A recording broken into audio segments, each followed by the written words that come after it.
Welcome to The Frozen Truth. I'm Noah, and a new original story awaits you.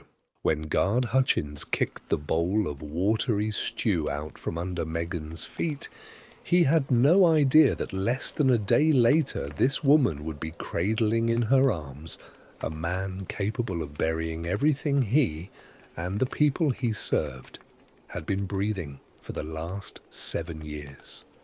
"Digging around again, Lawson," he sneered, watching her drop to her knees to gather chunks of potato off the frozen ground. "Is some stranger's life worth more to you than your own ration?" Megan didn't answer. Silence was the only thing she had left fully intact after 7 years. She stood, wiped her palms on her padded trousers and walked back to the line, where the women of the logging crew stood like grey shadows on white snow, breath turning to steam, axes gripped in frost-bitten hands. Somewhere behind her, a logging truck engine wheezed. The air smelled of diesel, wet canvas, and pine. She could pick out that smell even in her sleep, because once, long ago, it had meant home. 10 minutes earlier, she'd bandaged the hand of Zoe Crooks from the second unit with a strip torn from her own undershirt, because Zoe had split her palm open to the bone with an axe, and the infirmary wouldn't open for another 2 hours. Hutchins had seen all of it and still kicked her bowl into the mud, just to remind everyone who decided whose life got to be easier. "Is a stranger's life worth more than your own ration?" "Yes, Hutchins, exactly that. It's the only thing they haven't managed to take from me." 7 years ago, she'd had a name, Paramedic Lawson, an ambulance, the town of Cedarville. Now she had a number on a tag, and the reputation of a geologist's killer she hadn't earned with a single second of her life. That evening, as the crew was marched back towards the camp along the narrow road between the pines, the guard escorting them, Grady, younger and softer than Hutchins, fell behind to smoke at the edge of the clearing, leaning against a stack of logs. The road sloped downhill here, then vanished around a bend where the real Taiga began, not the tame, logged kind, but the wild one, stretching, as the old convict said, for hundreds of miles all the way to the Coldwater River. Someone in the crew, old Agatha, serving her 3rd sentence and knowing every trail out here, leaned toward Megan as if tying a bootlace and whispered, "In the hollow past Black Spring there's an old man living, Thomas, a hunter. He's led 2 people out of here before. Don't ask how I know. If you ever decide to go, walk toward the sunset. Never due north. The bog will take you there." Megan didn't ask why Agatha would tell her this. The old-timers in the camp had their own scores to settle with the system. Sometimes they paid for someone else's freedom because they couldn't buy their own. She hadn't planned to run, not until that evening, when the letter arrived. A letter from the lawyer she'd been paying through her now long-dead mother, scraping the last coins from her prison account. The appeal had been rejected, final and absolute.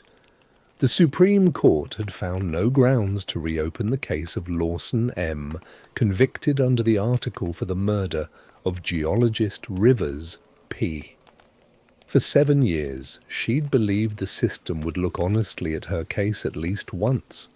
That belief died today with the last line of the ruling. Megan folded the paper in quarters, then again until it became a hard little knot, and tucked it into the lining of her jacket, the same lining where, for 7 years, she had hidden the one thing the searchers never found, because she had sewn it into the seam so tightly that the metal never clinked or showed. An old silver locket, tarnished with age, with a tiny photograph inside.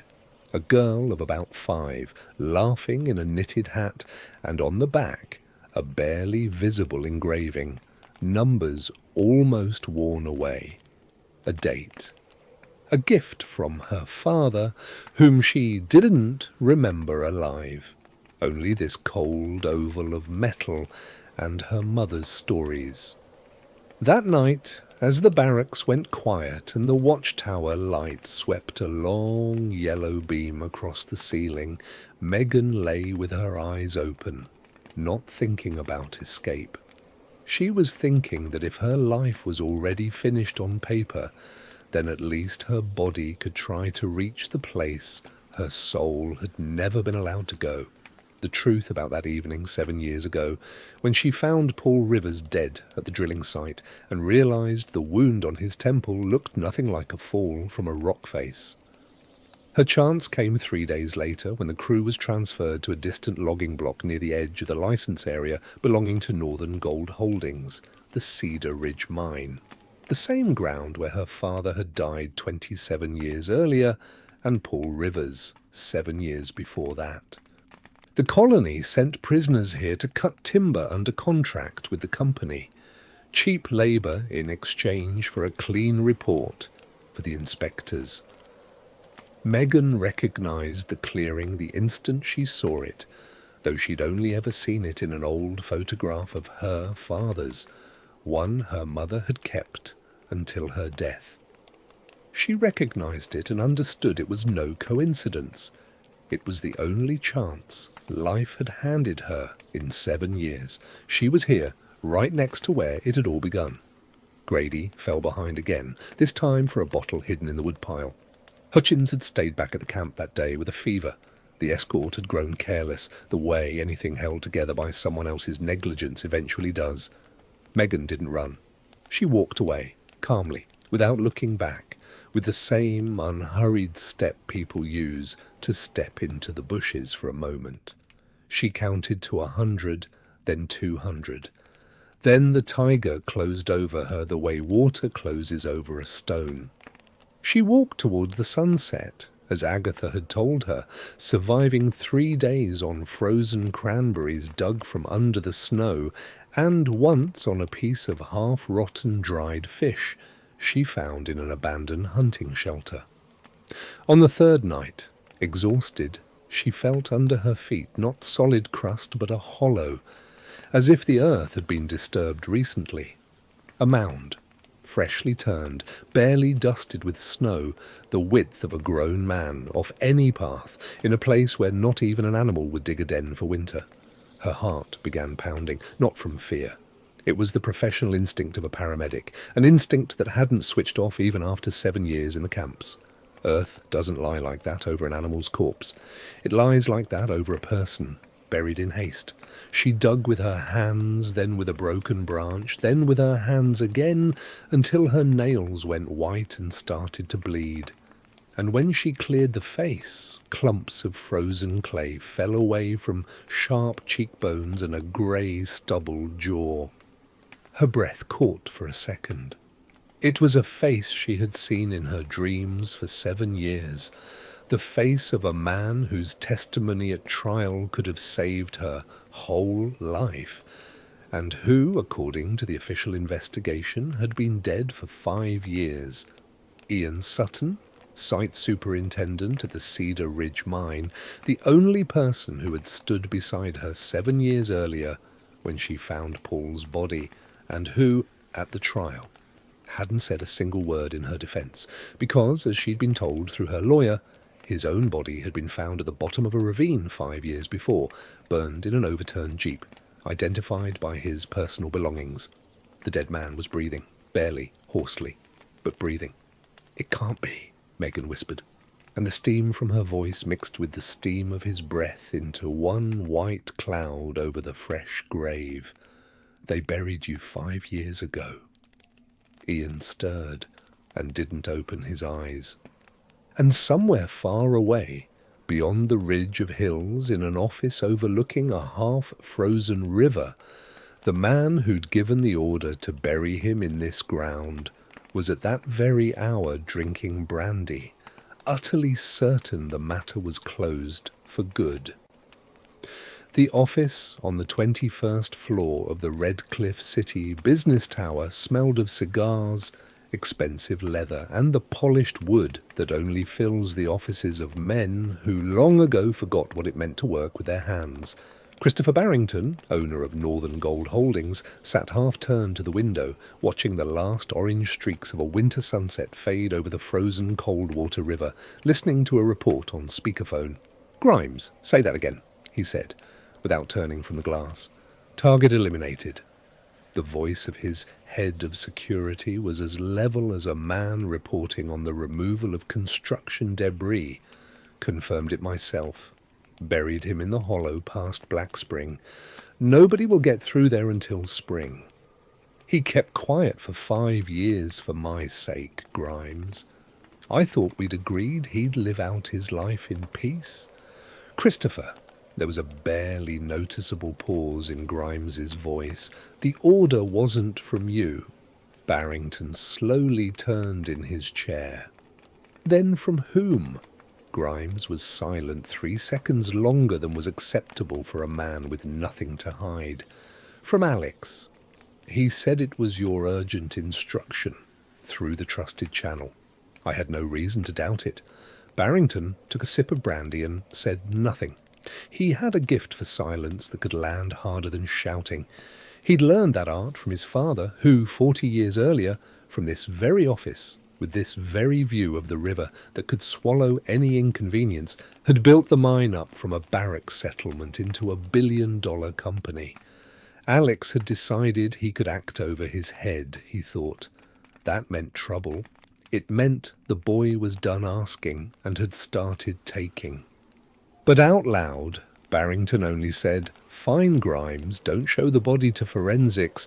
If anyone asks, Sutton died 5 years ago, full stop. We have the shareholders meeting in 3 weeks, and I don't want to hear that name from anyone until then." He cut the call. He should have phoned Alex, asked him directly when his nephew, the boy he'd raised since childhood to believe that in this company only one man made decisions, had started acting behind his back. Barrington knew it and still didn't call, because in that impatience, that desire to remove a witness himself without waiting for permission from above, he recognised himself, 30 years younger, far too well. The first time he'd done exactly this, called Grimes with an order, also through a trusted channel, also certain that his uncle, back then it had been his own father, would never find out. I raised a shark, he thought. Resenting it for learning to bite without asking permission isn't a business conversation anymore. It's history. He looked at the photograph on his desk, himself at 30, in a hard hat, standing beside his father in front of the first dredge ever brought to the Cedar Ridge claim.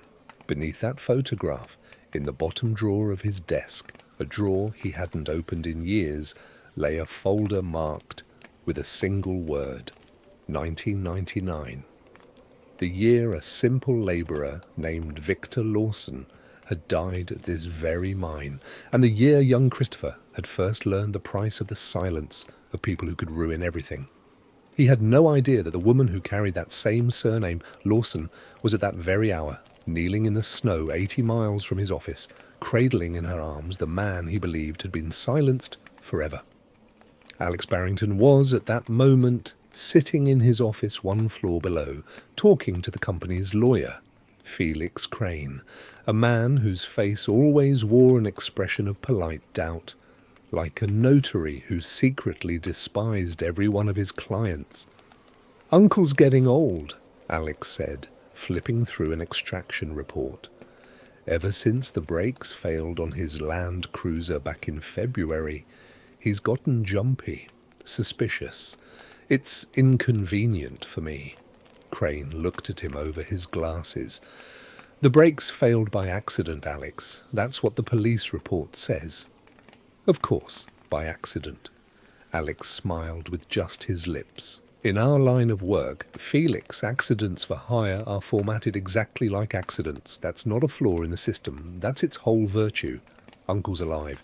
So next time we'll have to plan more carefully. But not now. Right now, I have a different concern. I hear a prisoner from the Cedarville colony walked off into the Taiga 3 days ago. Lawson. Familiar surname, don't you think?" Crane went slightly pale. "That's an old case, closed." "Cases are never closed, Felix." Alex shut the folder. "They're just temporarily inconvenient to discuss. Send people." I want to know everything about this woman before Uncle even remembers that he's the one who had her locked up in the first place. He didn't tell the lawyer that the man Grimes had buried in the hollow 3 days earlier on Alex's own personal order was the last living witness to that old case, and that the dead, as it turned out, don't always stay as dead as their killers would like. Ian didn't regain consciousness until morning. Megan dragged him to an old hunting shelter she found by Agatha's directions, a low cabin with a rotted door, no stove, but at least out of the wind. She built a fire in a tin can, found a forgotten blanket in the corner, and covered him with it. She rubbed snow into his frost-bitten fingers, checked his pulse, his pupils, his breathing, all the motions she'd performed on calls 7 years ago, and then spent another 7 years refusing to perform for anyone so as not to draw attention. Her hands weren't shaking from the cold. If he's alive, she thought, then someone knew this whole time that I wasn't guilty, and stayed silent 5 years, 5 whole years, while I rotted in the logging camp. Toward morning, Ian opened his eyes. At first he stared at the ceiling, not recognizing where he was, then turned his gaze to her, and in that gaze there was no surprise.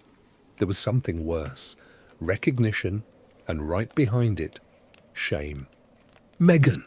he rasped, and every word came out of his throat like it was being dragged through rust. "You've aged 7 years. Camps do that to people." She brought a cup of stale water to his lips. "Don't talk. Drink." He drank slowly in small sips, and she watched his shrunken throat work, his cracked, bleeding lips trembling. Ian Sutton, the site superintendent, a man whose mere arrival had once silenced an entire shift, had become a living skeleton. And that transformation alone was a kind of verdict against the people who'd kept him. "They buried you, Ian," she said, once he'd drunk his fill. 5 years ago, a burned jeep. Identification by personal effects. I learned about it from my lawyer while we were preparing the second appeal. It was in the case file used as grounds to exclude a repeat summons of the witness. I know what was in the file. He closed his eyes.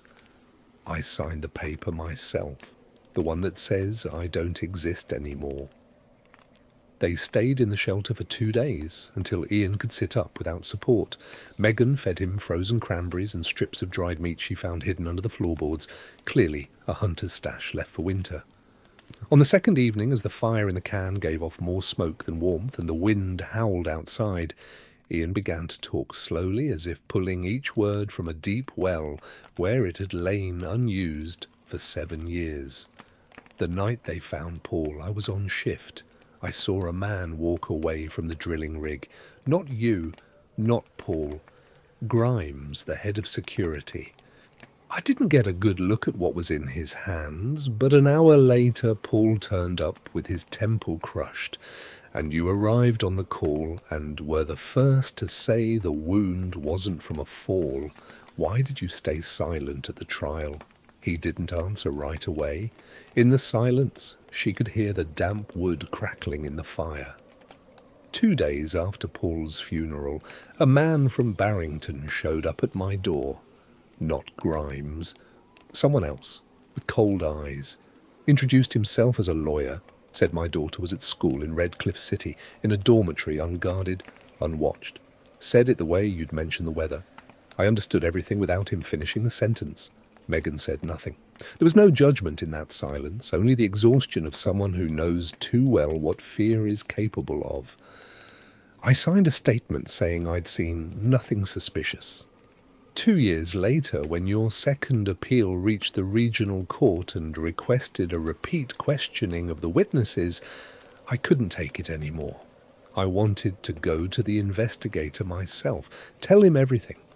They intercepted me at the edge of town, said either I die now, quietly, according to their script, and my daughter lives somewhere else under another name, in peace, or I die messily, and she goes after me. I chose the first option.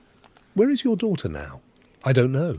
His voice cracked so badly that even the flame in the can seemed to flicker in response. They told me she'd been taken somewhere safe. For 5 years I lived in a cabin behind a double fence by Black Spring. Guarded, no contact, no news. Once a month they showed me a photo of some girl in a school uniform. No date, no signature. I don't even know if she's alive or if it was just an old photo to keep me calm. Megan felt a knot pulled tight in her chest. Not pity, recognition. 7 years ago, they hadn't taken her daughter. They'd taken her entire life, and by exactly the same method, quietly, without violence, with nothing but the threat of losing what mattered most. And 3 days ago, they decided to bury you. Why now? Of all times, I don't know.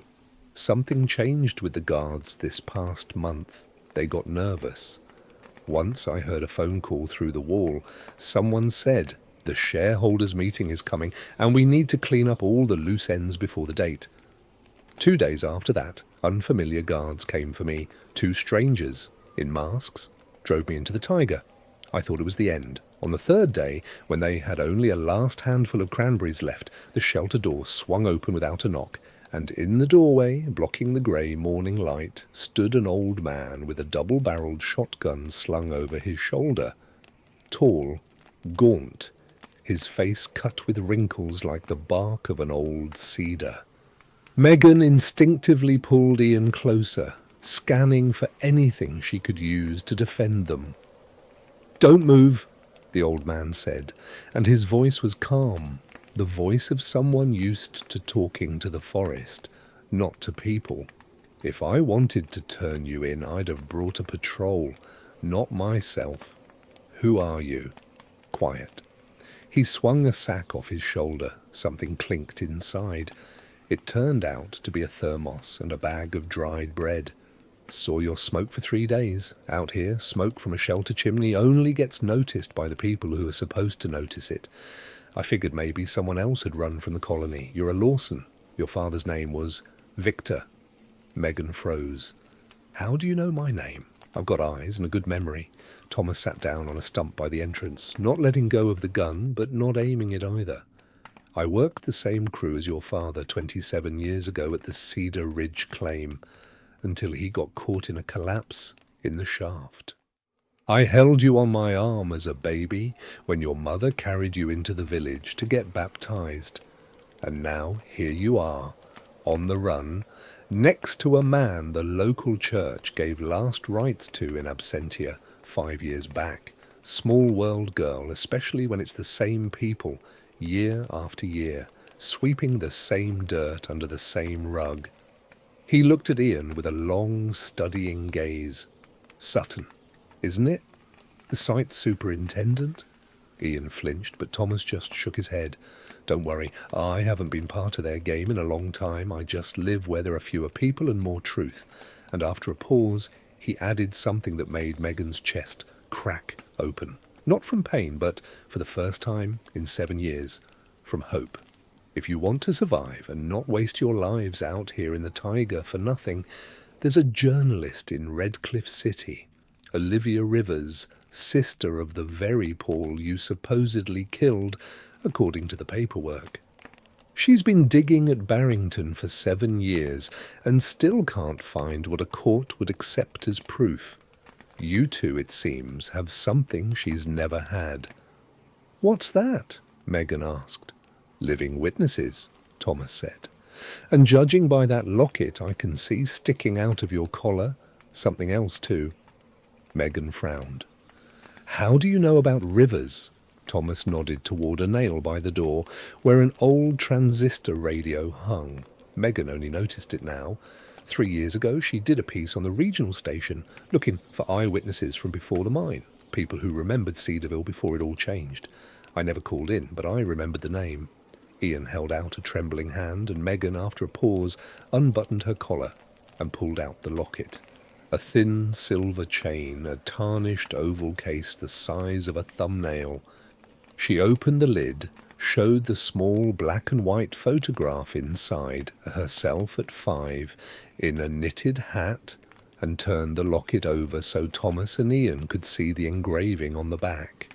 Numbers, barely legible, worn almost to nothing by time. March 10th, 1999. Ian took the locket carefully, the way you handle something that might explode, and held it up to the firelight. "I've seen this date before," he said quietly, not looking up from the engraved numbers. "Not in your father's personnel file, Lawson. Somewhere else. Somewhere an ordinary archivist isn't supposed to look." There was, at the mine, a separate safe, not for routine paperwork, but for internal management correspondence. I looked in there once by accident while searching for an entirely different document, and I remembered it because I wasn't supposed to see it. An internal directive from Edward Barrington, Christopher's father, authorizing temporary development of a reserve section by the night shift, with no permit filed and no notification to the Mining Safety Inspectorate, signed March 10th, 1999. Megan felt her fingers go cold. "It's nothing. Frostbite. It's just an engraving, Ian. Maybe a coincidence." He didn't look away from the locket. Or maybe your father saw that directive himself and understood exactly what it meant for him. I worked in that archive for 15 years, Lawson. Directives about reserve sections kept appearing every few years, always quietly, always signed by Edward and later by Christopher. And every single time, a few days after one of those directives, a death or a serious injury would appear in the mine's incident log, processed neatly, without a single question from the safety committee. Thomas, who had been listening in silence, suddenly spoke up, hoarse, as if forcing out something he'd carried for 27 years. 4 days after that directive, on the night of the 14th into the 15th of March, I was on shift with Victor. They sent us to clear a cut behind the main pit, where the license had already expired back in 97, pulling ore from a vein they'd found outside the boundary, off the books, hidden from the inspectors, like Ian says. The collapse crushed Victor that very night, between the 14th and the 15th. They didn't pull his body out until morning, and in the report afterward, they wrote that the accident happened during the day on the 15th, on the licensed section, during a normal shift, as if Victor had spent the whole night asleep at home instead of lying under a collapse where he was never supposed to be at all.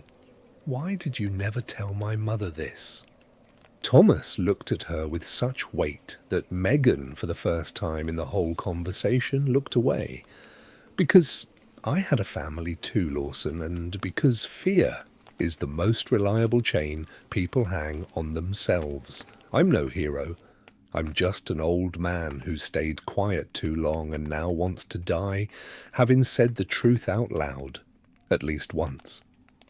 The shelter went quiet, just the fire crackling in the can, throwing off rare sparks that died before they reached the rotted ceiling. "If your father had the date struck into the locket while he was still alive," Ian finally said, "then he must have guessed that the directive he saw on March 10th could cost him his life, and he hid the date somewhere it would never be found or burned, along with the archive. This isn't just your own personal tragedy, Lawson, this is the system. The same system that killed Paul 7 years ago and framed you and killed me 5 years ago." Megan closed the locket and held it in her fist for a long time, feeling the cold metal warm against her palm. "Then we need to get to that journalist," she said. "If she's got 7 years of material on Paul, and we've got a living witness and proof that document fraud at this mine has been going on for nearly 3 decades, maybe together we can finally piece together what neither of us could alone." "Redcliffe City is a day-and-a-half's walk from here," Thomas said, "through the old burn site and a ford at the dry creek. Dangerous, but possible. I'll walk you to the ford. Past that I can't go. My legs aren't what they used to be. And the old dog back at the cabin won't survive without someone looking after her. He fell silent, looked at the fire, then added, quieter. And one more thing, if they come looking for you, and they will, the second they find that grave behind Black Spring empty, it won't just be the wolves in uniform hunting an escaped convict. It'll be Barrington's people, who have a much more urgent reason not to let Sutton reach the city alive. They set out at dawn. Ian walked on his own, leaning on a stick Thomas had carved for him, but every half hour he had to stop, clutching his chest, whether from weakness or some old strain from being buried, Megan couldn't tell. She walked beside him, carrying a flask of warm water, counting his pulse by eye, by the way he breathed. By midday they reached a narrow cut where a logging truck passed once a week, the only road in the area besides the winter route patrolled by mine security. Thomas stopped at the edge of the clearing. "I'm not going any farther," he said. "The ford is 3 hours' walk straight down this road, no turns. Past the ford is the village of Pine Hollow. From there you catch the scheduled bus into the city. I've got someone there who will sell you tickets without asking questions. Tell her you're from Thomas. Her name's Martha Nichols. Runs the tea room at the bus station." He handed Megan a bundle, an old, worn, hooded coat. "Take off your prison jacket now. It'll mark you as an escapee faster than you can say hello." Megan took off the jacket she'd worn for 7 years, and for the first time in all that time felt a strange lightness, as if she were shedding not clothing, but skin. "Thank you, Thomas. Don't thank me." He looked away toward the forest. "I should have said this 27 years ago in your place. Consider this me paying off a debt very late." He turned and walked back into the woods, a tall, gaunt figure dissolving among the trunks, and Megan caught the faintest tremor in his shoulders, as if the old man were crying and refusing to let himself turn around. She had no way of knowing that at that very moment, 3 miles up the road, near the mine security checkpoint, an SUV with tinted windows was pulling up, carrying 2 men in plain clothes sent by Alex Barrington, and that one of them was already holding a fresh photograph from a woman's prison file, printed underneath in bold letters. "Extremely dangerous, armed, possibly holding a hostage." Martha Nichols's tea room at the Pine Hollow bus station smelled of boiled milk, wet felt boots, and birch firewood crackling in the stove behind the counter. Martha, a stout woman in her 60s with a gold tooth and the kind of look that seemed to have seen everything life had to offer, listened to Megan without saying a word, then silently poured them both hot tea and disappeared through a door in the back. "Thomas sent word," she said, returning 10 minutes later with 2 tickets for the evening bus. "Sit apart, not together. Cover the old man's legs with a blanket in the back seat. Say Grandpa's been sick, you're taking him to his grandson in the city. You sit in the middle, don't draw attention." By then Ian could barely stand on his own. A fever that had been rising over the last day had spread a sickly, mottled flush across his face. Megan gave him the last of the fever medicine from an old first aid kit she'd found back at the shelter, and felt, for the first time in days, something close to relief stirring inside her. The bus in 2 hours, the city in 6, and there, Olivia Rivers, the journalist who might have everything they needed to finally end this for good. Maybe this time it'll work, she thought, and was surprised herself at how foreign and unfamiliar that feeling was. The relief lasted exactly until a logging truck driver named Gene walked into the tea room, a man with a weathered face and the restless eyes of someone who's always counting money in someone else's pocket. He didn't recognize Megan right away, but when he did, his hand twitched toward a phone under the counter. Martha noticed and loudly, deliberately, asked him about diesel prices to distract him. It didn't work. Gene stepped outside to smoke and never came back. Get out, Martha said, hurrying back behind the counter, her face gone grey. Now, through the back door, into the yard. My old four-wheel drive is parked there, keys in the ignition. I'll say it was stolen. Why are you doing this for us? Megan asked, already pulling Ian up by the arm, hauling him off his chair. Because I saw the reward notice for you yesterday on the board outside the town hall. Martha pushed them toward the back exit. $20,000 for information on the escaped convict, and I also saw Jean's wife go into the hospital 3 months back, and there wasn't any money for the operation. So don't go playing hero, girl. Everyone who betrays someone has their price, and it isn't always pure spite. Sometimes it's just poverty. Run. They ran out into the darkening yard, and Megan caught sight of an SUV swinging around the corner of the tea room, headlights blazing. The same tinted SUV Thomas had warned her about.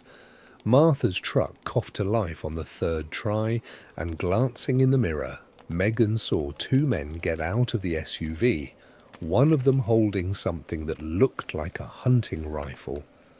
The shot rang out just as the truck pulled onto the back road, not at them, a warning shot, into the air, but the sound echoed through the whole settlement, and Megan understood that from this second on the entire district would know her face.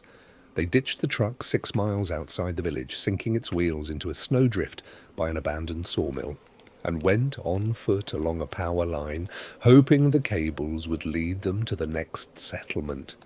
Ian's fever had turned into something real now. He stumbled, rambled, calling Megan first by the name of his dead wife, then by the name of someone called Lena, in whom Megan, with a heavy heart, recognized his daughter's name. By nightfall they took shelter in a half-collapsed shack beneath an old power line. No windows, no door, but at least a few patches of roof. Megan built a tiny fire from broken furniture she found inside, and then, out of the darkness, came the crackling sound of a radio. It turned out another vagrant had bedded down in the shack, an old homeless man listening to the news on a battery radio, who paid them no attention at all, muttering something under his breath.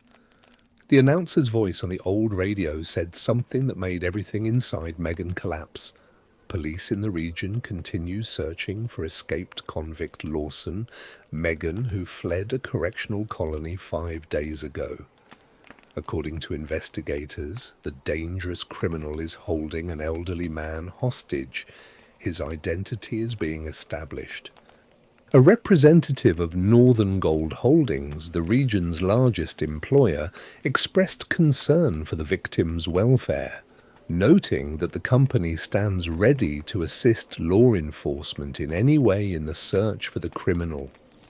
Residents are asked to report any suspicious movement immediately. His identity is being established, Megan whispered, looking at Ian asleep and burning with fever. They won't even give you your name back, Ian. You're still more convenient to them dead. This was the second humiliation in 5 days, and it cut deeper than the first. Hutchins had humiliated her body, made her crawl in the mud for potato peelings. Now an entire system, an entire country over the radio waves was calling her a monster. And yet the one truly right thing she'd ever done in her whole life was save a man from dying in frozen ground. She pulled her knees to her chest and sat like that for a long time, without crying. Her tears had run out back in her 5th year of imprisonment. She simply felt the cold of the shack seeping through Thomas's coat straight into her bones. The vagrant by the radio stirred without opening his eyes. "Something burning you up inside, daughter," he mumbled, half asleep. "I can see it." "It's anger," Megan answered quietly. "Anger doesn't fear the cold," he muttered. "That's the whole use of it." She watched him for a long time, then got up, tucked the blanket around Ian, and made a decision she'd been putting off as impossible. In the morning, she would walk out to the road and stop the first car that came. She wouldn't run for the bushes, wouldn't hide, would give her real name, because the truth she'd carried 3 days through the Taiga was worth more than her own freedom, and she couldn't afford to keep paying for it alone any longer. By morning, Ian had gotten worse. The fever wouldn't break, his breathing had gone shallow and quick, and cold sweat beaded on his skin despite the frost. Megan, 2 fingers on his carotid artery, counted the beats and understood with cold, professional clarity what she didn't want to admit. Without antibiotics, without real warmth, without food, he wouldn't survive the next night. Ian, she touched his shoulder. Can you hear me? He opened his eyes, clouded, unrecognizing. Lena, he whispered. Tell me, is Lena alive? I'm not Lena, I'm Megan. Hang on, hear me? We're almost there. It was a lie, and Megan knew it better than anyone. They hadn't gotten anywhere. They were stuck in a collapsing shack with no road, no vehicle, no contact, hunted by both the police and Barrington's people, with a dying witness in her arms and their only hope, a journalist they'd never even met, and had no way to warn that they were coming. She sat on the filthy floor of the shack, holding the wheezing, fever-burning old man, and for the first time in 7 years, felt something she hadn't let herself feel. Not at the trial, not in the camp, not during the escape. Raw, bottomless despair, with nothing to hold on to. Outside, snow was falling, the wind battering the rotten roof, and somewhere, very far away, in a warm office overlooking a river, the man responsible for all of it slept peacefully in his bed, with no idea that the dead witness to his old crime was still breathing. 5 hours, maybe 6, and then he would fall silent forever. This time, without his direct involvement. In that moment, in the half-sleep of despair, Megan absently squeezed the locket under her collar and felt under her fingers not just the familiar cold oval, but something else. A small crack in the back cover she'd never noticed before, because she'd never held the locket this tightly, or this long. She picked at the back cover with a fingernail. The locket was held together by a single strip of metal, worn thin over 27 years to the thickness of foil. The cover snapped open unexpectedly easily, revealing something Megan had never seen in her entire life. A thin, tightly rolled scrap of paper, hidden behind the photograph so skillfully that it could only be felt now, when age and cold had finally cracked the silver. Her hands shook as she unrolled the paper by the light of the dying embers. The ink had faded to pale brown. The letters were uneven, hurried, the handwriting of someone writing in a rush, maybe by the light of a miner's lamp. Annie, if I'm not here, don't believe the official record about the 15th. I had the locket engraved with the March 10th. That's the day Edward signed the directive about the night shift without a permit. Without that order, none of this would have happened. If something happens to me, look for the truth, not in the reports, but in that date. This wasn't an accident. Take care of Megan. V. Megan read the lines 3 times, and each time the letters swam in front of her eyes, not from exhaustion, but because the father she didn't remember alive was suddenly speaking to her across 27 years, in the one letter she had never received. Ian. She touched his shoulder. Her voice trembled. He knew. He knew himself, before he even died, that they'd falsify the date. He wrote this in advance. Ian didn't answer. He was unconscious. His breathing had gone shallow, and Megan understood that the time they'd had left for doubt and grief had just run out. She walked out to the road alone, leaving Ian wrapped in everything they had, and stood at the edge, not trying to hide, because there was no point hiding anymore. The choice was simple. Either she stopped someone, or by morning there would be a corpse in her arms. The car that finally stopped turned out to be an old van with the words Rural Medical Outpost painted on its side, a district doctor on a call out to a remote village. The woman behind the wheel, 50 or so, in a uniform jacket, looked Megan up and down, ragged, no papers, a wild look in her eyes. And Megan, not waiting for questions, blurted out the one thing that might work. "I've got an elderly man back there, sepsis on top of hypothermia, fever near 104, heart rate around 120, shallow breathing. He needs emergency hospitalization, broad-spectrum antibiotics, and fluids. I'm a paramedic." The doctor, named Valerie Ingram, stared at Megan in silence for a few seconds, then gave a short order. "Show me where he is. Get in." While they drove Ian to the district hospital, Valerie glanced sideways at Megan, who was setting up an IV with the confidence of someone who had done it 1,000 times, and asked only one thing. "What's your name, paramedic?" "It doesn't matter right now." "Fine, doesn't matter." "So be it."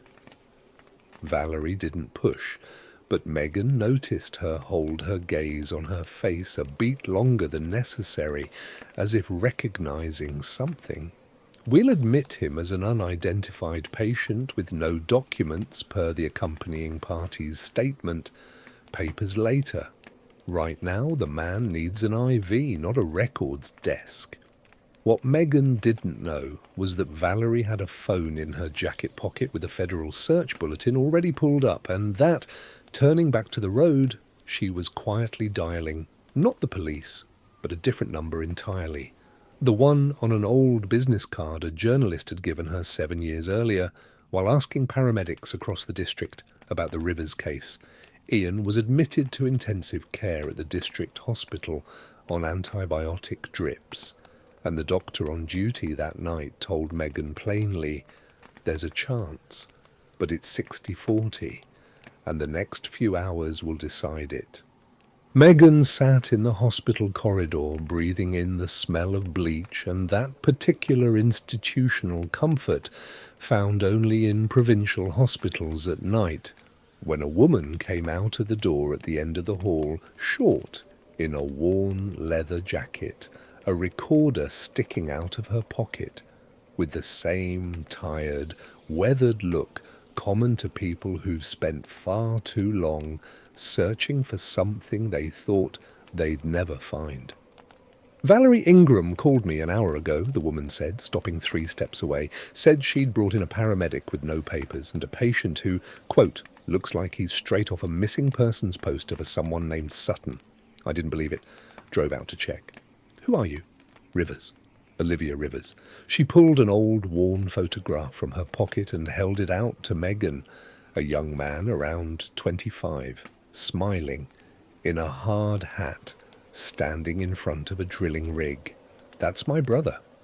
Megan took the photograph in both hands, staring for a long time at the smile, the hard hat, the rig in the background. "Do you hate me?" she asked, not raising her eyes. Olivia was quiet for a genuinely long time, long enough that the drip of a faucet somewhere behind a door became audible in the corridor. "For 7 years I've been looking for someone to point this at," she finally said. "Glad I found the right answer." She tucked her hands into her jacket pockets. "No, Lawson, not you." The pause that followed was so heavy it was impossible to step out of without words.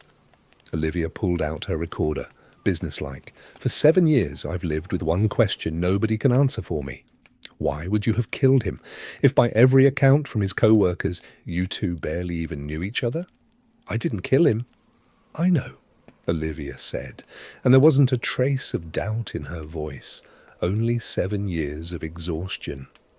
"I've known that since the very first day. The question was always who, never you. And it seems the man behind that door, in intensive care, might be our first real shot in 7 years at getting an actual answer." She held up the recorder, and Megan, for the first time in all these days, felt that maybe, just maybe, the worst part of the road was finally behind her. She was wrong. The police patrol arrived at the hospital before dawn, not from a call from Olivia, and not from a tip from Valerie. But because the night nurse, recognizing Megan's photo from the news, had quietly called the district station while Megan slept in a chair outside the intensive care doors. 2 officers woke her, cuffed her, right there, in the corridor, in front of several patients and orderlies crowding the nurse's station window. It was the 3rd humiliation in a week, though this time it barely touched her. She'd already absorbed too much pain to feel shame over handcuffs in front of witnesses. "Lawson, Megan, you are under arrest for escaping a correctional facility," the senior officer said, with no particular tone, as if reading a safety manual. "Ian Sutton is in there, in intensive care," she said as they led her out. "He's a witness in a case 7 years old. Please, don't let anyone from Northern Gold Holdings near him." The senior officer looked at her with the expression people reserve for someone saying things that don't fit the standard protocol. "That's not my jurisdiction, Mum. My jurisdiction is getting you to a holding cell." Olivia, standing by the exit, recorder still in her pocket, managed to shout only one thing before the patrol car door slammed. "I'm not backing off, Lawson. I've got an hour of Sutton's testimony, and I'm not handing it to anyone but a real investigation." What happened next took not a day, but nearly 3 weeks. And every one of those days Megan spent in a holding facility, awaiting transfer to a penal colony, where, by rumour, they were already preparing a new case for the escape, on top of the old sentence, which now threatened to turn into a life term. On the very first day after her detention, a team from a private clinic arrived at the district hospital, paid for, as it later turned out, through a contractor connected to Northern Gold Holdings. 2 doctors in expensive suits under white coats insisted firmly on transferring patient Sutton to a specialized rehabilitation center for further psychiatric observation, citing pronounced signs of post-traumatic confusion and a tendency toward confabulation. Valerie Ingram, on duty that day, flatly refused, citing the patient's non-transportable condition, and that same evening called Olivia with a warning. They want to declare him insane before he gets the chance to say a word in court. Olivia published her first article 2 days later, short, careful, in her own small outlet, no loud accusations, just facts. A site superintendent at the Cedar Ridge mine, missing and presumed dead for 5 years, has been found alive in the Taiga, bearing signs of attempted burial with grounds to suspect a connection to the 7-year-old murder case of geologist Paul Rivers. The reaction came faster than she'd expected. By the next morning, the holding company's lawyer, Felix Crane, had filed a defamation suit on the company's behalf, demanding a retraction and removal of the article pending a full judicial review.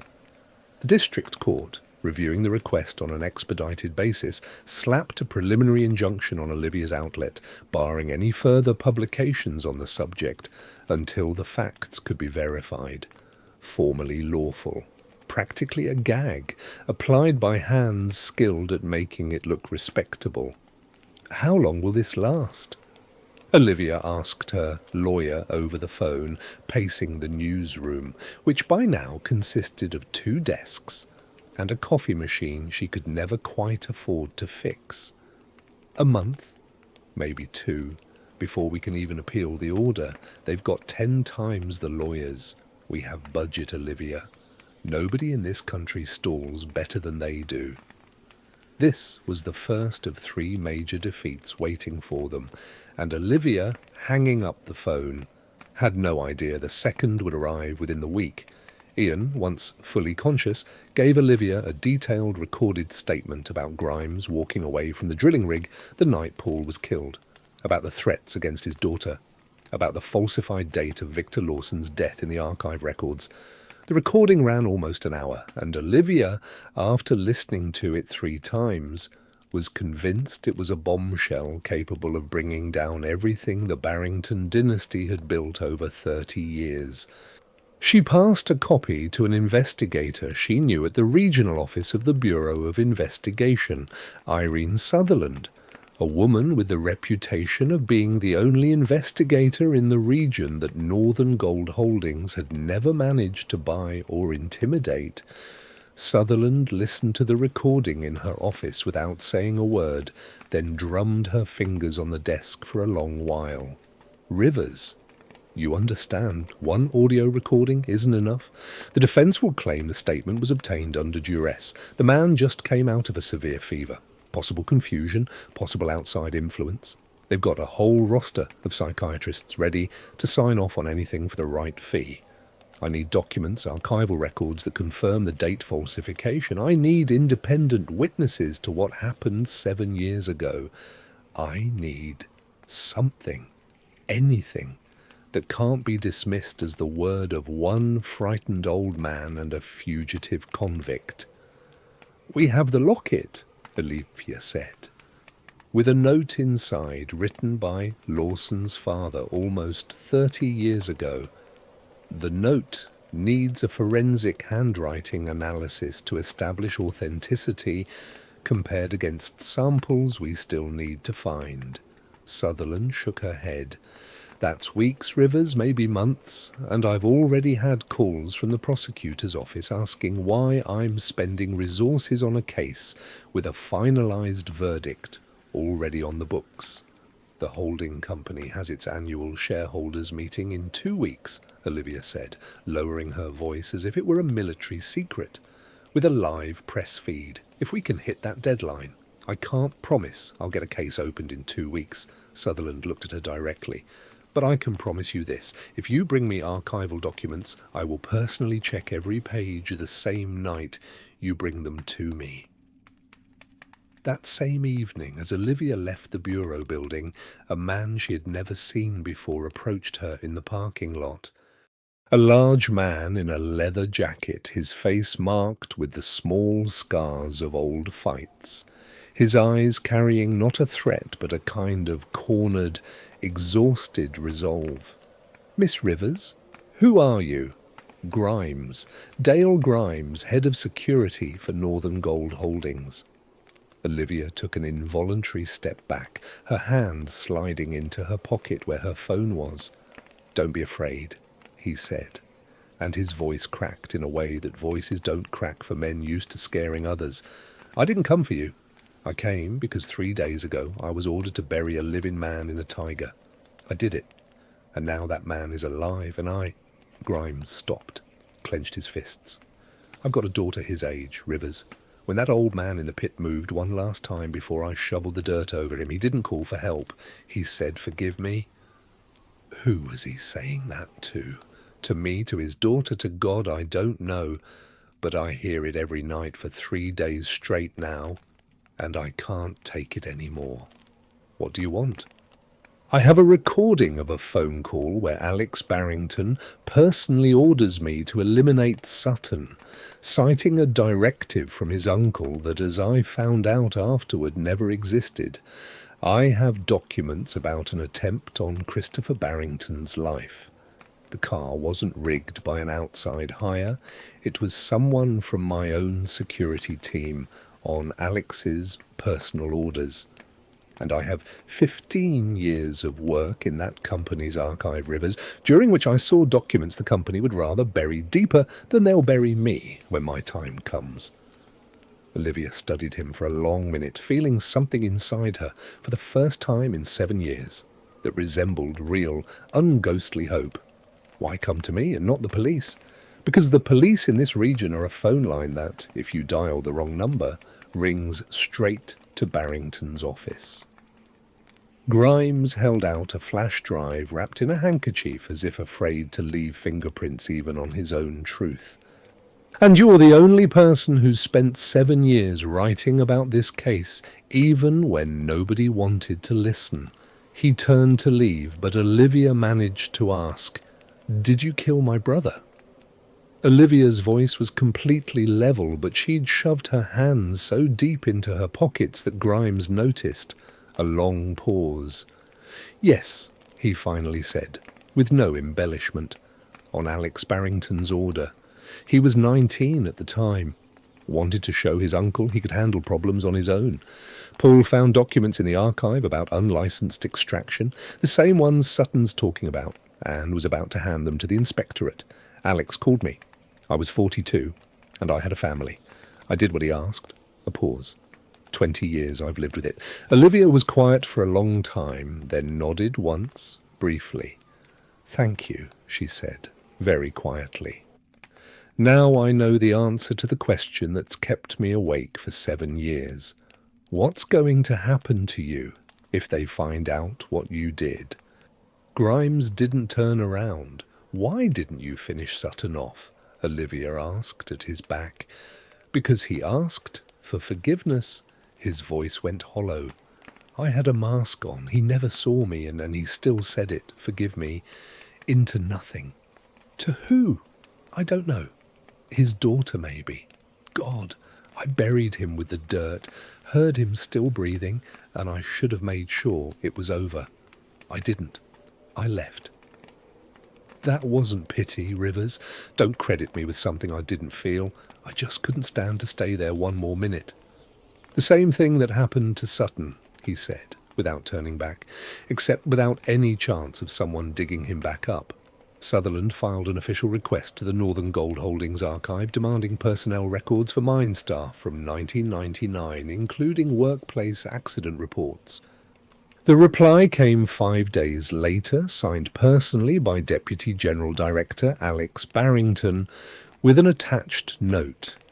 "Documents from the indicated period have been destroyed in accordance with the expired storage period for accounting and personnel records. Destruction record number such and such, dated the month before Megan's escape from the colony." "They destroyed the documents 2 weeks before Sutton got dug out of the ground," Sutherland said, rereading the note for the 3rd time. "A coincidence, of course," Olivia noted. "Coincidences don't seem to exist in this case."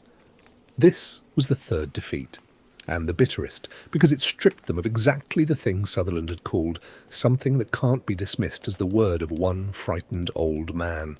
Without the archival documents, all that remained were Ian's testimony, Grimes's recording, and a locket with a note whose authenticity still had to be proven. Too little for a court that trusted paper more than people.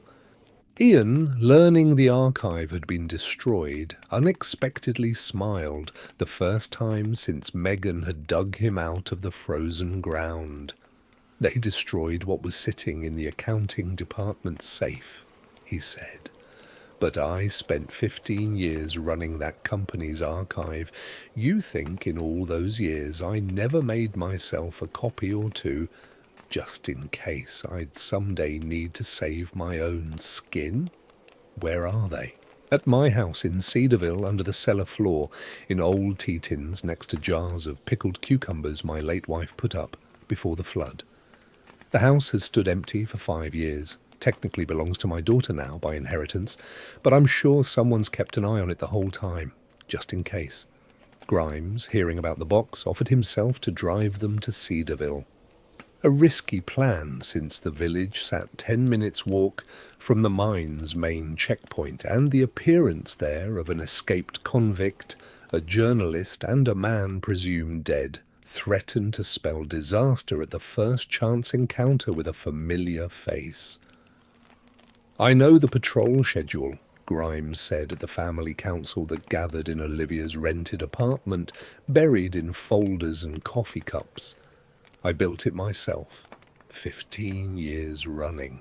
At 4 in the morning, before the guard shift change for about 90 minutes, there's only 1 foot patrol left in the village, making the rounds clockwise from the checkpoint. If we go in through the old cemetery, we'll have about 20 minutes inside the house." By this point, Sutherland, leveraging the full weight of her position and citing the exceptional significance of Lawson's testimony to establishing the truth in the criminal case of document fraud and attempted murder, had secured Megan's transfer from the holding facility to release on her own recognizance, restricted to the regional capital. A formally improper softening of the regime, but practically the only way to keep the key witness available to the investigation without letting the case stall in bureaucratic paperwork. "If something goes wrong in Cedarville," Sutherland told Grimes bluntly, "I'll be able to cover for you. Officially, I know nothing about this trip." "Understood," Grimes answered. "I'm not doing this for cover. I'm doing it because I need, at least once in my life, to do something my daughter won't be ashamed to share a last name with."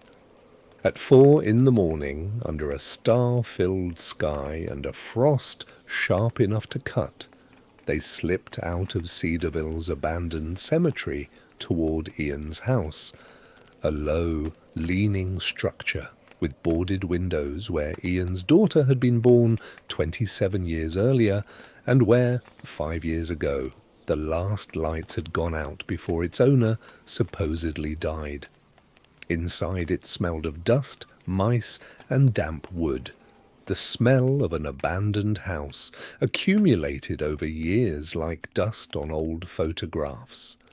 Ian, leaning heavily on his stick, led them straight to the cellar, pried up a floorboard with shaking hands, and pulled out of the ground a tin tea-tin tied with rotted clothesline. Inside, under a layer of heavy paper, lay faded but legible copies. Shift access logs from March 1999, accident reports signed by the former safety director, a photocopy of Edward Barrington's internal directive authorizing temporary development of a reserve section by the night shift without a permit, a document directly proving illegal extraction outside the licensed boundary on the night Victor Lawson died. "This is everything," Olivia whispered, sorting through the papers by the light of her phone flashlight. "It's a fraction," Ian said, "but it's enough to understand. This isn't the first time they've buried a man's death under a convenient date." At that moment, the crunch of snow under footsteps came from outside, slow and steady, approaching the house from the direction of the checkpoint, not from the cemetery side. Grimes froze, listening, then said one quiet word that stopped everyone's breath in the cellar at once. "Patrol." They cut their flashlights and stood frozen in the dark of the cellar, listening to the footsteps come closer to the house, stop at the porch, and then, after an endlessly long minute, recede back toward the checkpoint. Grimes waited another 10 minutes before signaling them to move. "That wasn't a normal patrol route," he said, as they walked back through the cemetery, the box pressed to his chest like the most precious thing in the world. "The regular patrol goes a different way. Someone knew there might be light in the house. You think we were seen? I think we need to get to the shareholders' meeting before they figure out exactly what we found." Grimes glanced back at the dark windows of the village, where it seemed at any second an alarm light might flick on. "We've got 11 days, Rivers, and I'm not at all sure we'll get a 12th if we don't make it in time." The handwriting analysis, which Sutherland personally drove the note from the locket to, breaking every conceivable deadline along with samples of Victor Lawson's handwriting found in his personnel file, came back after 9 days, surprisingly in their favour. The expert confirmed with high confidence that the note belonged to the deceased's own hand. In parallel, Ian's archival copies underwent forensic testing for paper and ink authenticity, confirming the documents had genuinely been produced in the stated period and weren't backdated forgeries. Sutherland opened a criminal case against the leadership of Northern Gold Holdings on charges of document fraud and abuse of office, a historic event for a region where cases against the largest employer had last been opened under the previous governor and quietly closed within a month for insufficient evidence. But opening a case didn't mean an arrest. Alex, learning of it within a day, filed a string of appeals and motions to suspend the investigation pending additional expert review and sent a letter to the regional prosecutor's office, hinting at political motivation behind the persecution of a company that anchored the region's economy right before heating season. "They'll drag this out for months," Sutherland said at the final meeting before the shareholders' gathering with everyone present, Megan, Olivia, Ian, Grimes, in her office late at night. "I have enough material to open a case, but not enough to walk in right now and sign an arrest warrant for someone at Barrington's level. I need a public moment when delay becomes impossible, because the whole region will be watching." "The shareholders' meeting," Megan said, 3 days from now, with a live press feed. "If Sutton walks out there alive in front of the cameras and tells them what he told me on tape," Olivia added, "Barrington won't be able to claim it was fabricated after the fact. The whole country will see a man they officially buried 5 years ago." Sutherland was quiet for a long time, looking at the documents spread across her desk. Yellowed copies, expert reports, a small tarnished locket with its lid hanging open. "Fine," she said at last. "I'll be there. Officially as an investigative representative covering the review for the press, unofficially with a temporary detention order in my pocket, ready to sign the moment Barrington says one word that gives me lawful grounds to use it." "And if he doesn't say it?" Ian asked. Sutherland looked at him directly. "Then you'll say it for him, Sutton, in front of the whole region, and we'll see if his reputation survives what you didn't 5 years ago, in that pit." The Grand Hall of the Red Cliff City concert venue, rented by Northern Gold Holdings for the annual shareholders' meeting, didn't smell of pine or frozen earth. It smelled of tuberoses in tall vases by the stage, expensive coffee from the lobby machines, and the scent of pressed suits and costly perfume, the aroma of people whose money has always smelled clean, never of sweat. Christopher Barrington walked out onto the stage to applause, silver-haired, statuesque, in an immaculate dark navy suit, wearing the calm confidence of a man who in 30 years had never once watched his plans collapse in front of his own eyes. Beside him, a step back, stood Alex, younger, his smile tense and rehearsed, his eyes darting again and again across the room as if searching for something among the rows of seats. In the third row, among the accredited press, sat Olivia Rivers, recorder and notebook in hand. Beside her, a man in a plain grey coat, leaning on a cane, his face not yet fully recovered from hunger and frost, but his gaze steady. The gaze of a man who has been through everything a living person can go through and decided, finally, to see it to the end. In the meeting programme on the list of registered shareholders printed in small type on page 32 was a name that not a single secretary had noticed 20 minutes before the start. Sutton, I, 340 shares employee profit-sharing programme, 1998.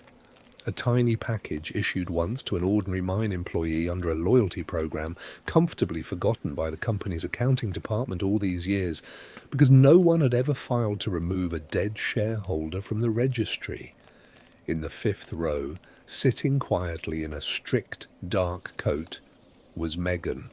No handcuffs, no escort, present under Sutherland's temporary authorization as a witness in a criminal case. Her face was recognized.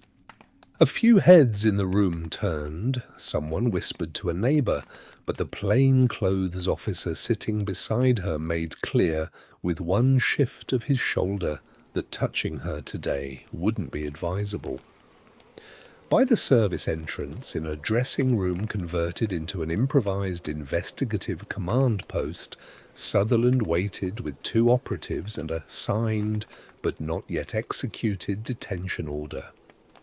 "Esteemed shareholders," Christopher Barrington began, lifting a glass of water to his lips, with no idea that this sentence would be the last he'd ever deliver from that stage as the unchallenged master of the holding company. "The past year has been a year of stability and growth for the company. The report ran 40 minutes. Extraction figures, a report on social programs, thanks to the workforce for their dedicated labour in Siberia's harsh conditions. Alex took the floor twice, talking about modernising production processes, and each time his gaze lingered a half-second too long on the third row where Olivia sat. When the meeting reached the traditional question and answer segment, the moderator, a hired host with a permanently fixed smile, announced, "We have a few minutes for questions from accredited shareholders. Please identify yourself by name and shareholding." Ian rose slowly, leaning on his cane, and the hall didn't go quiet immediately. First a few seconds of confused murmuring, then silence spreading like ripples on water from the front rows to the back. "Sutton," he said, and his voice, which a month ago had been nothing but the hoarse whisper of a dying man in frozen earth, now amplified by the hall's sound system, rang out clear and steady to every corner of the room. "Ian Sutton, 340 shares issued to me in 1998 for 15 years of service as archive director and site superintendent at the Cedar Ridge mine." Christopher Barrington froze with the microphone in his hand. His face, calm a second earlier, began draining of colour right in front of the whole hall, not gradually, but sharply, almost physically, as if someone had switched off a light from inside.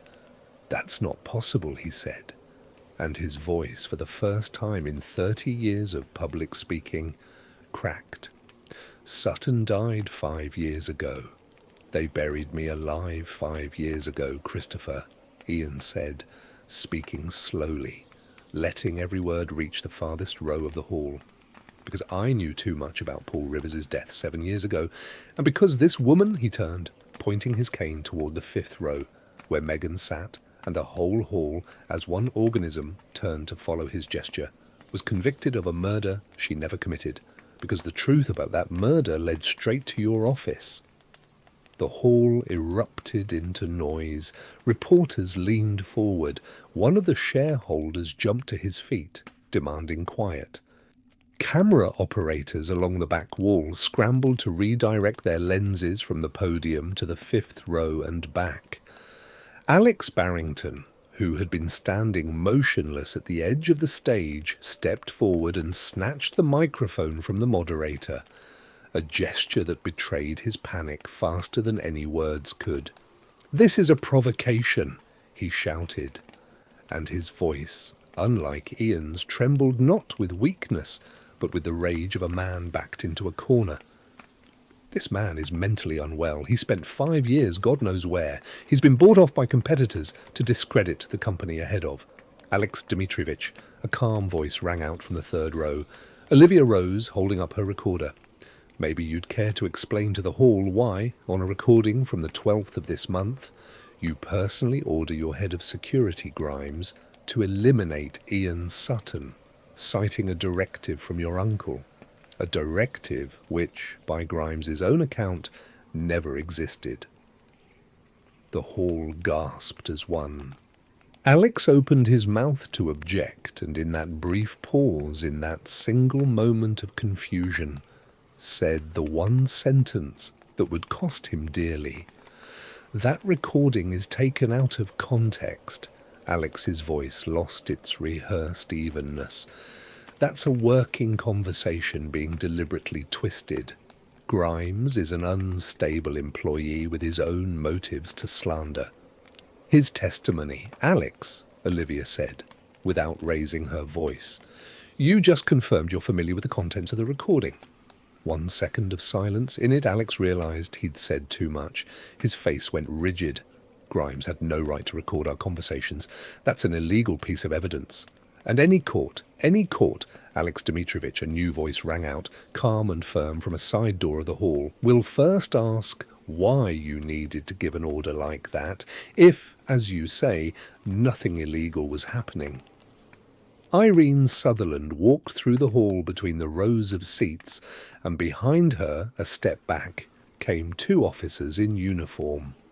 In her hand she held her credentials raised to shoulder height, visible to every camera in the room. Senior Investigator Sutherland, Regional Bureau of Investigation. Alex Barrington, on the basis of the public admission you have just made regarding your involvement in organising violent acts against citizen Sutton, you are being detained, pending clarification of the circumstances. The hall dissolved into chaos no single camera could fully capture. Some shareholders leapt up, demanding the meeting be halted immediately.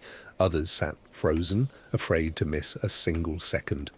Reporters in the back rows shouted to one another over the crowd, urging the operators to keep their cameras on the stage.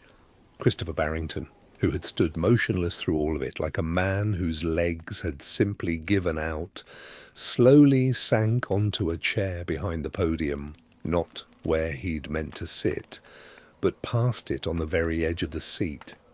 And in that clumsy, undignified motion there was more truth about his real power than in all 30 minutes of his report.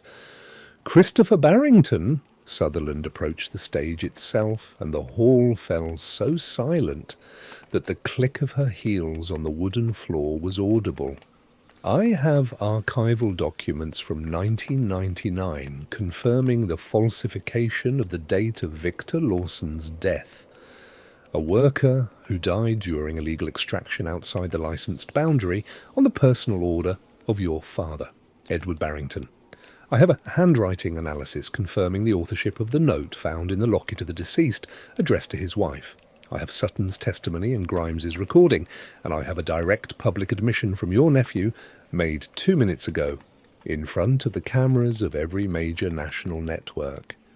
Barrington looked up, seemingly seeing for the first time the woman in the 5th row who, for 7 years, had been to him nothing but a surname in a case long closed and forgotten. "Lawson?" he said quietly, almost to himself. "I don't even remember your face from that trial.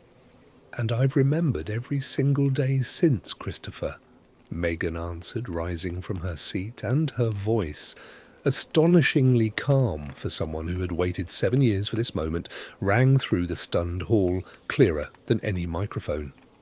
"For 7 years, I remembered the face of a man I never even saw at my own trial, because you decided my life was worth less than your silence." She raised the locket, the small tarnished oval that had survived 7 years in the camps, 3 nights in the Taiga, and 1 frozen grave, holding it up so the cameras at the back of the hall could see it.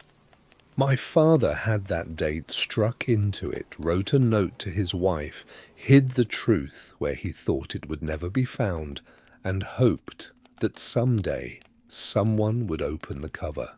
She set the locket down on the empty chair beside her, slowly, the way you set down the central piece of evidence on a table. "His name was Victor Lawson, a labourer, my father. He died on the night of March 14th into the 15th, 1999, during illegal extraction at your mine, not the 15th as the documents claim, on the night that officially never existed." She looked around the hall at all the cameras, all the faces. "I'm only asking for one thing, that he finally gets the real date of his death. Everything else the court can sort out." In the front row, where the board of directors sat, a quiet but unmistakable movement began. One by one, without looking at each other, board members began to rise from their seats. Some under the pretext of an urgent call, some simply, silently, drifting toward the side exit, avoiding the eyes of the man they'd applauded 40 minutes earlier. The company's financial director, who had been sitting to Barrington's right the entire meeting, demonstratively slid his chair half a foot away, as if physical distance could shield him from the reputational collapse unfolding in front of the national press. Sutherland nodded to one of her officers, who approached Barrington and recited the formal words of detention for questioning as a suspect in a criminal case of document fraud resulting in death and complicity in an attempted murder of a witness.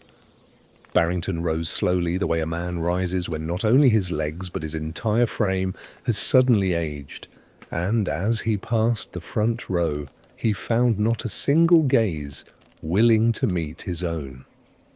The case to overturn Megan Lawson's conviction didn't close that same evening the way cases close in the movies. The regional prosecutor's office filed its supervisory appeal with the presidium of the court only 11 days after the shareholders' meeting, exactly the time it took to formally attach the handwriting analysis, the archival documents, and Grimes's interrogation transcripts to the criminal case opened against the Barringtons. 3 weeks after that, the court, reviewing the appeal, overturned the verdict and sent the case back for retrial, citing the discovery of significant new circumstances. Dry bureaucratic phrasing, but behind it stood one simple human word Megan hadn't heard applied to herself in 7 years: innocent. Pending the final ruling, she was left free, under recognizance not to leave the area, a measure that a month earlier would have seemed an unthinkable luxury. She rented a room from Valerie Ingram, the same paramedic who had pulled her and Ian out that freezing morning, and while the proceedings dragged on, took a job as an orderly at the local clinic. No license, no permission to give injections, just mopping floors and pushing gurneys, because the state needed time to officially return the medical license that had been stripped from her along with her freedom 7 years before. Grimes was charged as an accomplice. The investigation classified his actions as abuse of authority and attempted concealment of a crime. But his voluntary confession and the evidence he'd provided, which led to the exposure of far more serious crimes, gave the court grounds for significant leniency. He received 3 years. Suspended.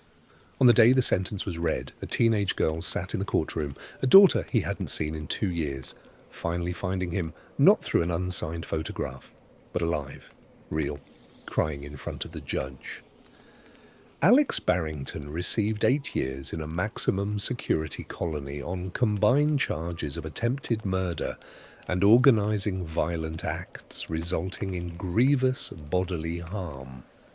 He was transferred to the pre-trial detention centre in the same city where Megan had first been held after her escape, to a cell with the same peeling walls and the same rusted faucet in the corner that he, in all his 35 years spent in offices overlooking the river, had probably never seen in person.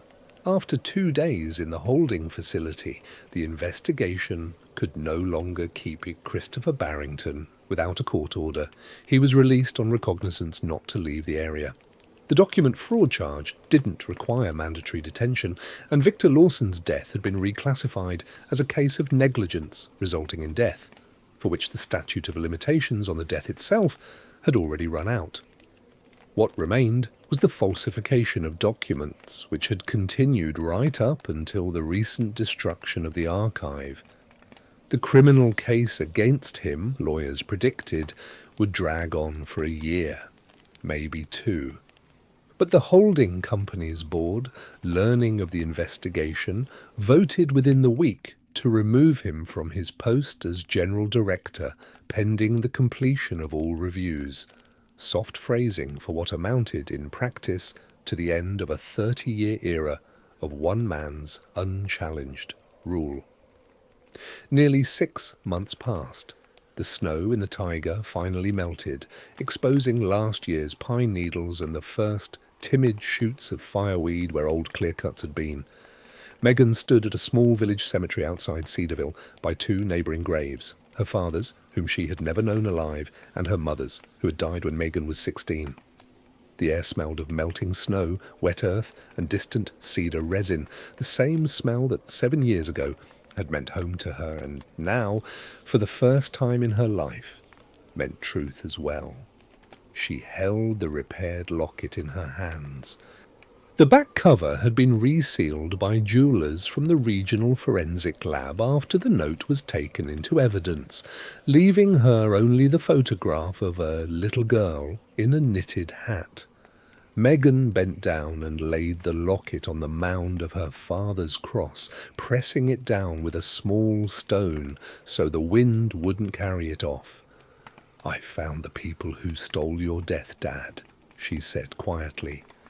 "Now you've got the real date, March 14th. Careful footsteps sounded behind her. Ian leaning now not on a cane but simply on the arm of a tall young woman in her 20s, Helen, found in a city up north, living in a medical college dormitory under her own name with no guard, no threat hanging over her, came up and stood beside her. "Thought I'd come visit an old friend," he said, nodding toward a fresh marker nearby, where Thomas, who had returned to his cabin by Black Spring, was growing his last potato crop of the season and flatly refusing to move to the city as long as his legs still worked and his dog was still alive.